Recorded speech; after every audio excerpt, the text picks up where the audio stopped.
Hi friends, ഞാൻ ഇന്ന് Viviparous water lilies നെ പറ്റിയാണ് പറയാൻ പോകുന്നത്. അപ്പോൾ Viviparous എന്ന് പറഞ്ഞാൽ എന്താണെന്ന് ആദ്യം നോക്കാം. അതായത് മദർ പ്ലാന്റിനോട് ചേർന്ന് വളരുന്ന കുഞ്ഞി പ്ലാന്റുകൾ.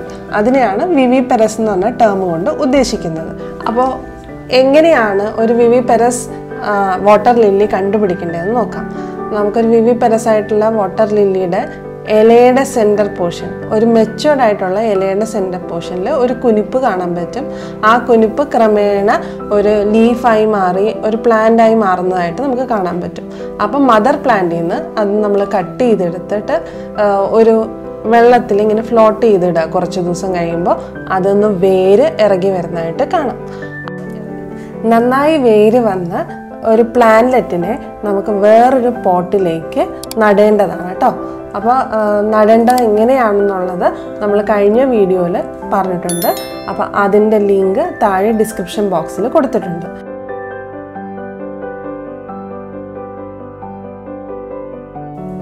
അപ്പോൾ Viviparous ആയിട്ടുള്ള പ്ലാന്റ്ലെറ്റ്സ്, അതായത് കുഞ്ഞി പ്ലാന്റുകളെ കിട്ടണമെങ്കിൽ നമുക്ക് ഇലയിൽ നിന്നാണ് മനസ്സിലായി.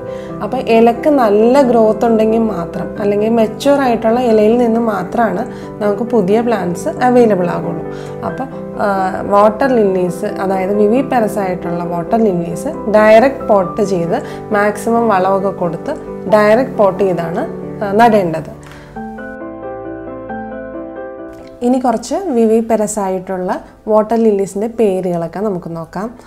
Carlos Sunshine, Innocence, Dauben, Tina, Islamorada, Key Largo, Panama Pacific, ലിൻസ് വുഡ്, ചോംബുമാമി, പർപ്പിൾ ജോയ്, ബ്ലൂ വിസിൽ, അങ്ങനെ ഒട്ടനവധി Viviparous ആയിട്ടുള്ള വാട്ടർ ലില്ലീസ് ഇന്ന് മാർക്കറ്റിൽ റെഡിലി അവൈലബിൾ ആണ്.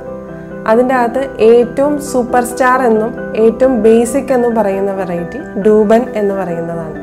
ഡൂബൻ ഒരു 150 റേഞ്ചുള്ള പ്ലാന്റ് ആണെങ്കിൽ പോലും അതിൻ്റെ റിസൾട്ട് എന്ന് പറയുന്നത് ഭയങ്കര ഹൈ ആണ്. ഹൈലി Viviparous ആണ് ഡൂബൻ.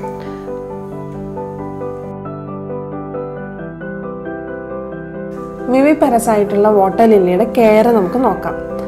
ഇതിന് മെയിൻ അറ്റാക്ക് വരുന്നത് സ്നെയിലിൻ്റെ അറ്റാക്കാണ്. കാര്യം ഈ ലീഫ് കട്ട് ചെയ്തിടുന്ന സമയത്ത് ഈ സ്നെയിൽ വന്ന് ഈ ലീഫ് മൊത്തം കഴിക്കും.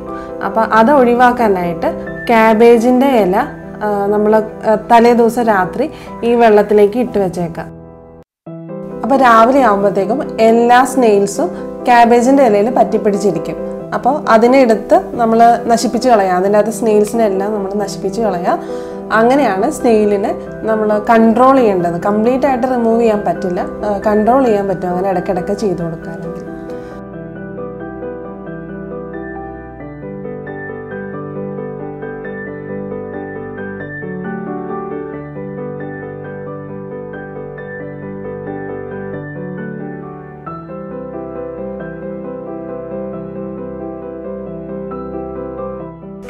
ഇവിടെ ഞാൻ ഇന്ന് വിരിഞ്ഞ് നിൽക്കുന്ന കുറച്ച് വാട്ടർ ലില്ലീസ്, Viviparous ഉണ്ട് നോൺ Viviparous വാട്ടർ ലില്ലീസിനെ കാണിക്കുന്നുണ്ട്.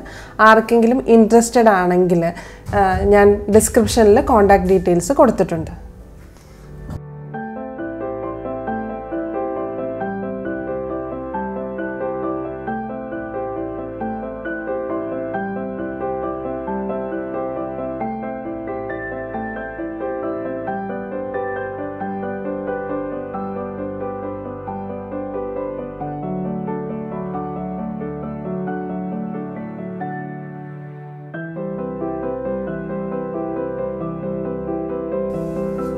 അപ്പോൾ ലോട്ടസിനെയും ലില്ലിനെയും പറ്റി എന്തെങ്കിലും ഡൗട്ട്സ് ഉണ്ടെങ്കിൽ നിങ്ങൾക്ക് ഞങ്ങളുമായിട്ട് ഡയറക്റ്റ് കോൺടാക്റ്റ് ചെയ്യാം.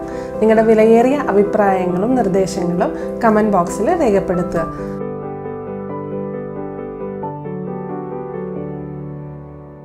ഇനി നമ്മൾ അടുത്ത വീഡിയോ ചെയ്യാൻ പോകുന്നത് നോൺ Viviparous ആയിട്ടുള്ള ട്രോപ്പിക്കൽ വാട്ടർ ലില്ലീസും പിന്നെ ഹാർഡി വാട്ടർ ലില്ലീസ്, അതിൻ്റെ പരിപാലനം എങ്ങനെയാണ്, പോട്ടിങ് എങ്ങനെയാണ്, അതൊക്കെ കുറച്ച് ഡിഫറെൻ്റ് ആണ്. അപ്പോൾ അതായിരിക്കും നമ്മുടെ അടുത്ത വീഡിയോ. വീഡിയോ ഇഷ്ടമായെങ്കിൽ ലൈക്ക് ചെയ്യുക, ഷെയർ ചെയ്യുക, ഈ ചാനൽ സബ്സ്ക്രൈബ് ചെയ്യുക.